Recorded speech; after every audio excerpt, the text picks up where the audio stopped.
Hi friends, তোমাদের মনের মধ্যে অনেকের ডাউট রয়েছে যে টিএফডব্লিউ ক্যাটাগরি অর্থাৎ টিউশন ফি ওয়েভারের আন্ডারে তোমরা যে সমস্ত ক্যান্ডিডেটরা অ্যাডমিশন নিচ্ছ, সেটা ইঞ্জিনিয়ারিং হোক বা তোমাদের ফার্মাসি কোর্স হোক, অর্থাৎ বিটেক হোক বা বিফার্ম হোক, তোমরা যে সমস্ত ক্যান্ডিডেটরা টিএফডব্লিউ ক্যাটাগরিতে ভর্তি হচ্ছ, তোমরা অলরেডি জানো তোমাদের ফিজটা নর্মালি কম লাগে। মানে তোমাদের ওই কলেজেরই যারা নর্মাল ক্যান্ডিডেট তাদের তুলনায় তোমাদের ফিস অনেকটাই কম, কারণ তোমাদের পুরোপুরি টিউশন ফিসটা লাগে না।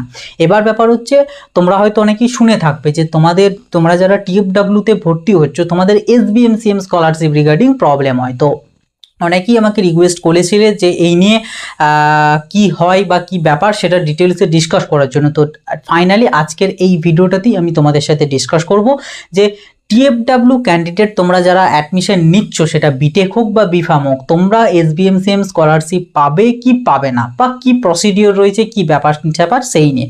কাজেই ভিডিওটা প্রথম থেকে শেষ পর্যন্ত দেখবে, ভিডিওটা খুব বেশি করে শেয়ার করে দেবে যাতে প্রত্যেকটা ক্যান্ডিডেট এই ইনফরমেশনটা পেয়ে যায়।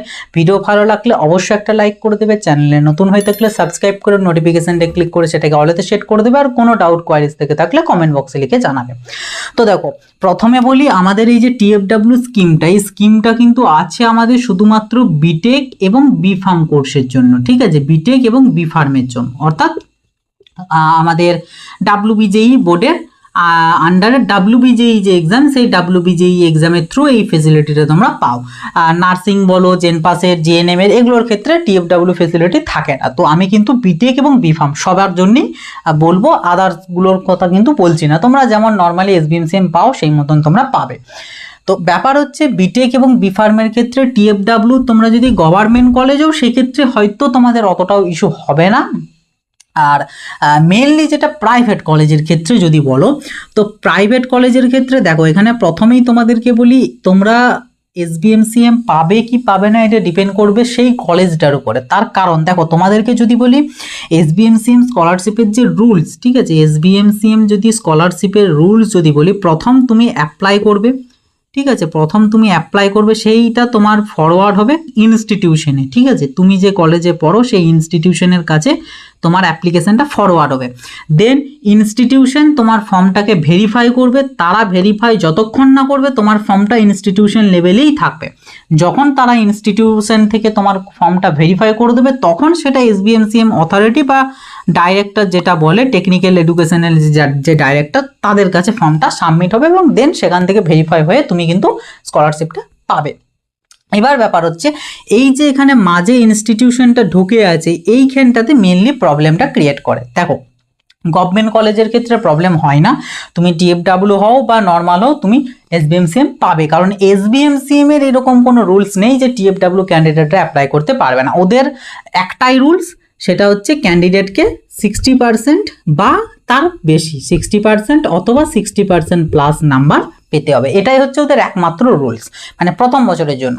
নেক্সট বছরগুলোতে রিনিউয়ালের সময় এটা থাকে, প্লাস থাকে যে কোনো ব্যাকলগ থাকা চলবে না, সেটা আলাদা ব্যাপার। বাট প্রথমবারে, আর তাছাড়া যারা প্রথমবার পাবে তাদের পরবর্তীতে এই টিএফডব্লিউর জন্য আর কোনো ইস্যু আসবে না। তা তোমরা যদি এই এলিজিবিলিটি মিট করতে না পারো, সেক্ষেত্রে অবভিয়াসলি পাবে না, বাট টিএফডব্লিউর জন্য বন্ধ হবে না যদি তুমি প্রথম বছরটা পাও। তো মেন হচ্ছে প্রথম বছরটাতে পাওয়াটা। এবার প্রথম বছরের জন্য একটাই এলিজিবিলিটি, সেটা হচ্ছে এটা, এবং এর পাশাপাশি আমাদের এসবিএমসিএম থেকে 2 বছরের রিল্যাক্সেশন দেয়। অর্থাৎ এবছর যদি বলি, মোটামুটি 2022-এ যারা এইচএস দিয়েছে, 2023-এ যারা দিয়েছে এবং 2024-এ, এই 3টে সালের আমাদের এইচএস ক্যান্ডিডেটরাই কিন্তু অ্যাপ্লাই করতে পারবে। এবার ব্যাপার হচ্ছে এসবিএমসিএম থেকে আরও রিল্যাক্সেশন দেয় কিনা, সেটা এবছর আমাদের টার্মস অ্যান্ড কন্ডিশন বা নতুন রুলস রেগুলেশন এলে সেটা জানতে পারবো। আপাতত এটা হচ্ছে ন্যাচারাল রুল, যে কারণে টিএফডব্লিউদের পাবে না এমন কোনো অফিসিয়াল রুল নেই। বাট প্রবলেম করে প্রাইভেট ইনস্টিটিউশনগুলো, কারণ তাদের হাতে এই ব্যাপারটা থাকে, ভেরিফাই ব্যাপারটা।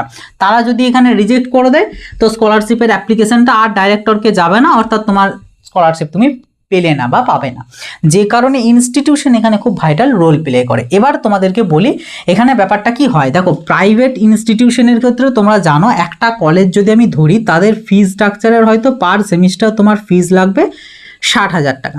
তার মধ্যে থেকে তোমাদের অ্যাপ্রক্সিমেটলি 55,000 টাকার মতন থাকে টিউশন ফিস, ঠিক আছে, বাকি 5,000 টাকা ফিজটা তোমাদের থাকে আদার্স।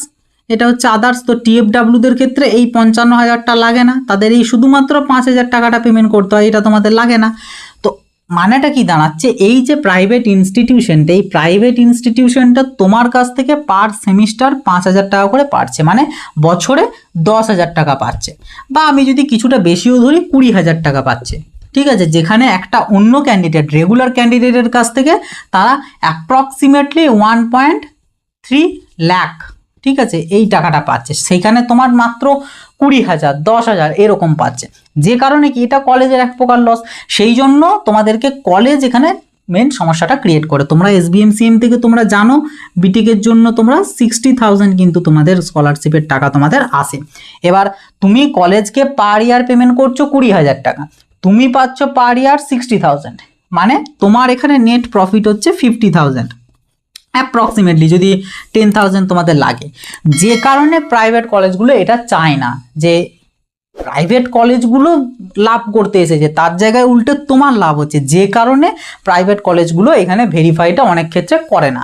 তবে অনেক ইনস্টিটিউশন আছে, সেই সমস্ত ইনস্টিটিউশনে তারা এত কিছু ইয়ে করে না, TFWদেরও ভেরিফাই করে। তো মেন ব্যাপার হচ্ছে তোমরা পাবে কি পাবে না, এটা ডিপেন্ড করবে এই ইনস্টিটিউশনের উপর। এবার তোমরা ধরো ইনস্টিটিউশন তোমাদেরকে বললো যে না, TFWটা পাবে না, তুমি যদি SBMCM এর কাছে যদি কোনো রকম কোনো অভিযোগ জানাও, কোনো রকম কোনো কিছু কিন্তু আসবে না, মানে কোনো ফায়দা কিছু হবে না। তো তোমাকে রিকোয়েস্ট করতে হবে তোমার কলেজকে যে যেন করে দেয়, এটাই হচ্ছে মেন কথা। মানে TFWটা পাবে না এই জিনিসটা নয়, অবশ্যই পাবে, কিন্তু ডিপেন্ড করবে কলেজের উপর। হ্যাঁ, এবারে তোমরা, আমি বলবো যে SBMCM এ কল করলে যে একবারই তুমি ইয়ে হবে না ব্যাপারটা নয়, হয়তো কোনো ক্ষেত্রে হতেও পারে, বাট মেনলি ওরা এই ব্যাপারগুলো দেখে না, কারণ রুলস রেগুলেশন তো তারা দিয়ে দিয়েছে, যে কারণে এগুলোকে অতটা ওরা গুরুত্ব দেয় না।